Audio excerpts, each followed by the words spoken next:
हर हर महादेव। सभी प्यारे भक्तों, माताएं एवं भाई बंधु सभी को मेरे यूट्यूब चैनल में स्वागत है। आज मैं आप लोगों के लिए वीडियो लेकर के आया हूं कि कार्तिक स्नान का नियम क्या है और कार्तिक महीने में कार्तिक स्नान करने वाले व्रती भोजन क्या करें।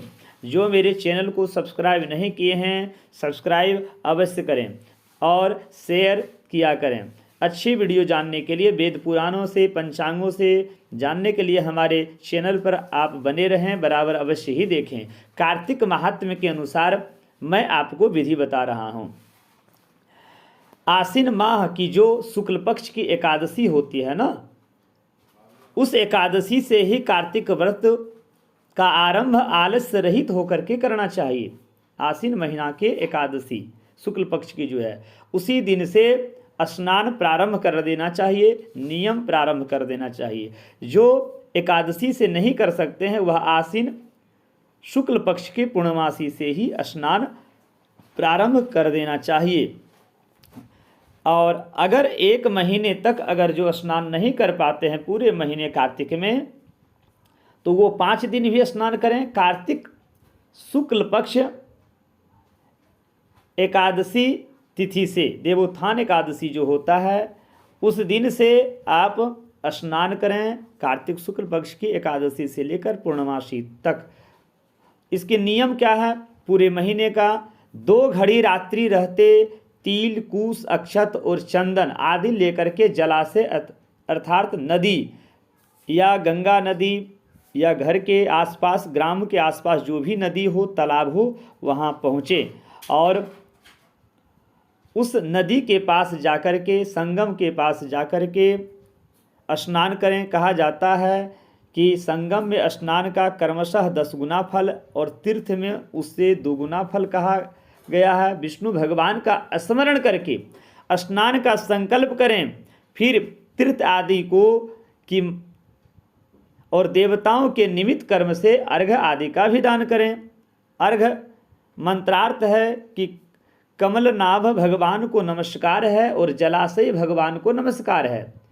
स्नान करने के बाद अर्घ दे, है ना, कि हे ऋषिकेश आपको नमस्कार है, आप मेरे अर्घ को ग्रहण करें। आपको मैं नमस्कार करता हूँ कि वैकुंठ में, प्रयाग और बद्रिका आश्रम में विष्णु गए और 3 प्रकार से पद स्थापित किए। इससे मुनि, वेद और यज्ञ इन सबों सहित जहाँ विष्णु ने 3 प्रकार के वास किया, वहाँ देवता मेरी रक्षा करें। इस तरह से नदी सरोवर में जाकर के आप स्नान करके भगवान को अर्घ्य दें। कार्तिक व्रत करने वाले पुरुष के जो नियम है उसको संक्षेप में भी आप सुने। सब प्रकार की भोग्य वस्तुएं जैसे मांस, शहद, राई और उन्मादक वस्तु, इन सब को कार्तिक व्रत करने वाले मनुष्य न खाएं। पराया अन्न नहीं खाए। कोई अन्न दे, किसी दूसरे का अन्न रहे तो भोजन नहीं करना चाहिए। दूसरे से द्रोह भी नहीं करना चाहिए, दुश्मनी। और कार्तिक के स्नान करते समय प्रदेश गमन नहीं करना चाहिए, घूमना नहीं चाहिए। इन सबको कार्तिक व्रत करने वाला छोड़ दे। देवता, वेद, ब्राह्मण, गुरु, स्त्री और राजा, इन सब की तथा बड़ों की निंदा कार्तिक व्रत करने वाले मनुष्य छोड़ दे। द्विदल अर्थात चना, मटर आदि, तिल का तेल, मलपुआ, पकवान भाव से दूषित तथा शब्दों से भी दूषित, इन सबों के कार्तिक व्रत करने वाला त्याग दें। इसका भोजन नहीं करें। प्राणी के अंग का मांस, मीट मछली, है ना, चना, जम्बरी, नींबू और अन्नों में मसूर जो मांस के समान है, मसूर का दाल, वैसे ही जूठा अन्न, इन सबको कार्तिक व्रत करने वाला न खाएं। बकरी, गो, भैंस के दूध से भिन्न दूध आदि, ब्राह्मणों के बेचे हुए सब रस, भूमि में उत्पन्न नमक, इन सब को भी कार्तिक व्रती छोड़ दें, है ना। सिंधा नमक भोजन करें या अरबानी करें, है ना, क्योंकि ये भी मांस के तुल्य है।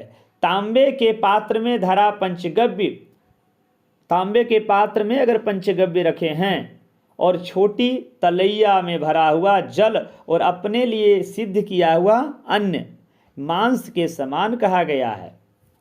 ब्रह्मचर्य से रहना चाहिए, ब्रह्मचर्य का पालन करना चाहिए। व्रत करने वाले, कार्तिक स्नान करने वाले, तो शयन कहाँ करना चाहिए? तो भूमि पर शयन करना चाहिए। पत्रावली में भोजन, पत्ते में भोजन, पत्ता में कहता है भोजन करना चाहिए। चौथे प्रहर भोजन कार्तिक व्रती सदा करें। और कार्तिक स्नान करने वाला नरक चतुर्दशी को तेल लगावे। नरक चतुर्दशी होता है ना कार्तिक में, उसी दिन तेल लगावे और दिनों में तेल लगाना त्याग दें। लौकी, बैंगन, कोहड़ा, बृहति फल, कलिंदा और केंथ का फल, इनको कार्तिक व्रती न खाएं। रजस्वला स्त्री को त्याग दें और मलेच्छ, पतित, नीच कर्मा तथा ब्राह्मणों के द्वेषी, जो ब्राह्मण से द्वेष करता हो, वेद से बाहर चलने वाला, जो वेद को नहीं मानता हो, सबों से कार्तिक व्रत करने वाला बात भी नहीं करें इन लोगों से। पूर्व श्लोकों द्वारा कहे हुए अन्न तथा सूतक अन्न को 2 बार पकाएं। अन्न को और जले हुए अन्न को कार्तिक व्रती न खाएं। व्रत करने वाला इन पदार्थों को सब व्रतों में वर्जित करें और अपनी शक्ति से विष्णु की प्रसन्नता के लिए कृक्षादि व्रतों को भी करें।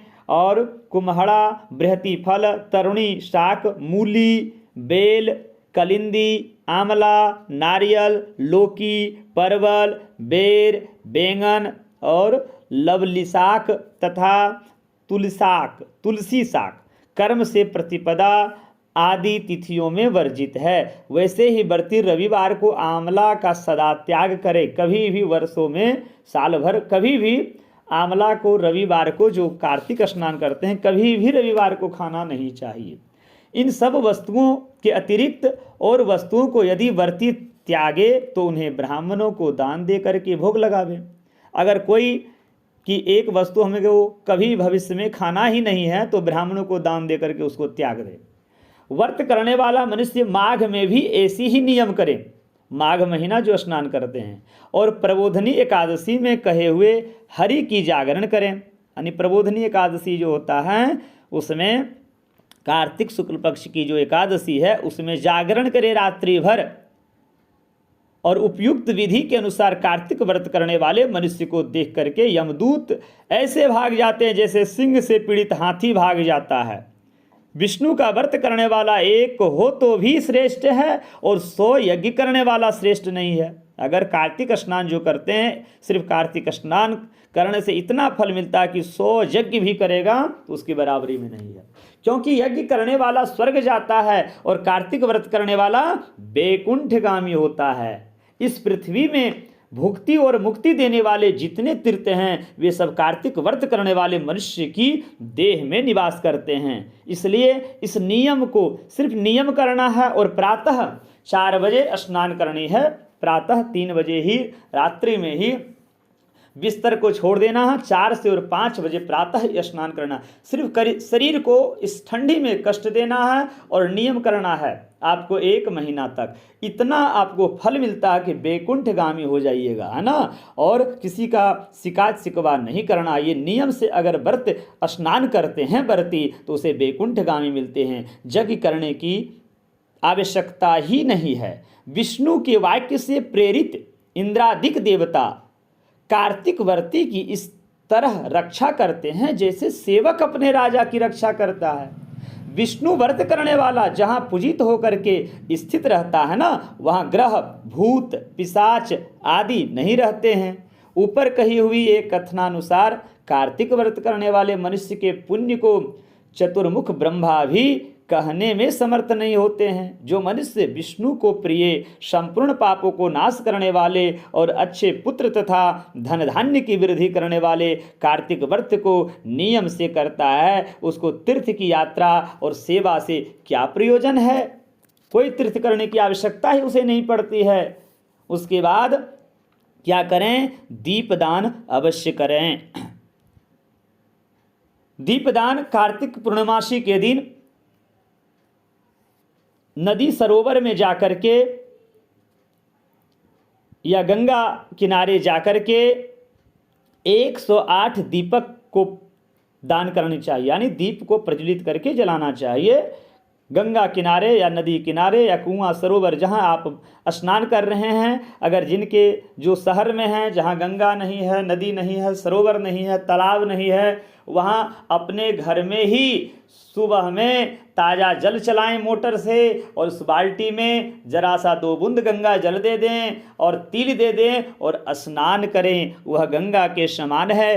गंगा का आवाहन कर लें कि हे गंगे, आप को नमस्कार है बारंबार, और हमारी पापों को धो दें। और इस तरह विष्णु भगवान को स्मरण करके घर में ही नल का जल से ही बाल्टी में 1 बूंद भी गंगा जल दे करके और तिल दे करके स्नान कर लें इस तरह से। और प्रत्येक दिन तुलसी का पूजन करें, तुलसी में जल दें, सूर्य को अर्घ दें, तुलसी में जल दें, और संध्या में भी एक दीपक अवश्य ही माता तुलसी को अवश्य ही जलावें, प्रज्वलित करें, और तुलसी परिक्रमा अवश्य ही करें प्रत्येक दिन, और नियम पर रहें। और पूर्णमासी के दिन वैकुंठ चतुर्दशी या पूर्णमासी के कार्तिक पूर्णमासी के दिन जा करके दीपदान प्रातः ही दीपदान अवश्य करें। 108 दीपक गंगा किनारे अवश्य ही जलावे, नदी सरोवर किनारे, या नहीं तो मंदिर में जाकर के दीपदान अवश्य करें। इस तरह से दूसरे दिन पूर्णमासी के बाद